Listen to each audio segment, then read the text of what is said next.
Now, ebe know na community health. Then Robo, my village. Eba my village be here. This is my community. Now, here are the health center in one. Robo Community Health Center. My village. Nanya, friends are there. Ebe mo ID me na monwa. Enwe onye nwere accident ebuti eba. Ebe kwesi nye first aid treatment go do. Before ejewe maybe town, mo chọwa na another local government. Maka my own local government also na enwe any hospital. Enwe any government hospital in my local government. Now here have our health center, no fence. Why you do imagine, man? And me expect to them one here. Now there.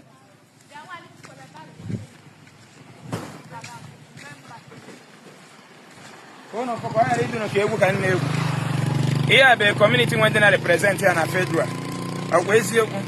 When they represent here na state. Community with local government chairman and community with governor, right? Here a community with a president. Look at our health center.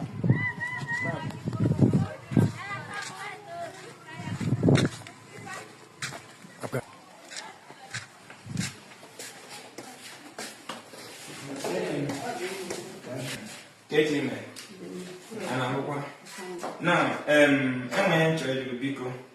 this healthcare on Robo by so 3 bed for here. Or only this 3 bed only one here for mandatory. Yes, I'm in level ward. But in car for what? Even I made the mother admit. But that one if my level ward of this one. Level ward of this one. Yeah, Manoya much as the other 10 ward. Which is this place now? Maybe level ward here. You see, 1 bed, 1 table.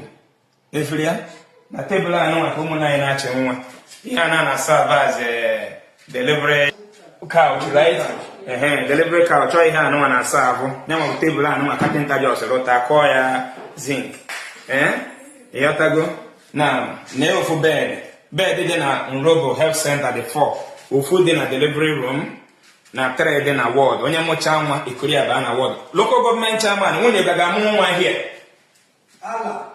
Ma Judy, also one local government chairman, your wife agamu one here. His Excellency Peter Mbubi Simba wunye gi agamu one here. Oya represent here also one and the way to constituency. Na federal house wunye gi agamu one here. Our House of Assembly wunye agamu one here. Onye mara kwanye ho ya abu me mmadu mandi amma. Iyi abi mo ngo madi di meme ni mmadu. Nna bia. Come. Now another thing I tell you to do now when we hear the ambulance in case of emergency. No sir. Nothing like ambulance in case of emergency. Now can you hear call here? Can you go on and lack here? Power supply. 1. Ambulance now. 2. Beds. 3. Even trolley. 4. In fact, many things are lagging behind. Even the everything. But the agencies that they will see to it. Even our collapse fence have written to the government and even the video it. But they say they will come, they will see to it. That is the promise. I don't know, we are still waiting. Okay, they promise that they will come and they will see to it. And we are calling them to come. Because someone I'm so which means you may be able to and when anybody represent in the government house money had here. Which means nothing they at the canoe man. You call them animal, but we have come to say no, they are human beings and we'll fight for them. We will fight for them.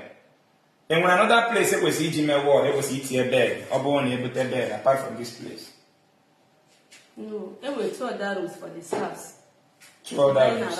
Okay. I know 1 week now. Okay. Okay. There were 2 other rooms for the staffs. Okay. So, if I'm not Enugu state government again, they need to do something. More I donate 2 beds. 2 plastic beds, new brown one. May donate them. Only them get able to no distance time. I know Enugu state government, please. Ona no one in him compound far emo fence.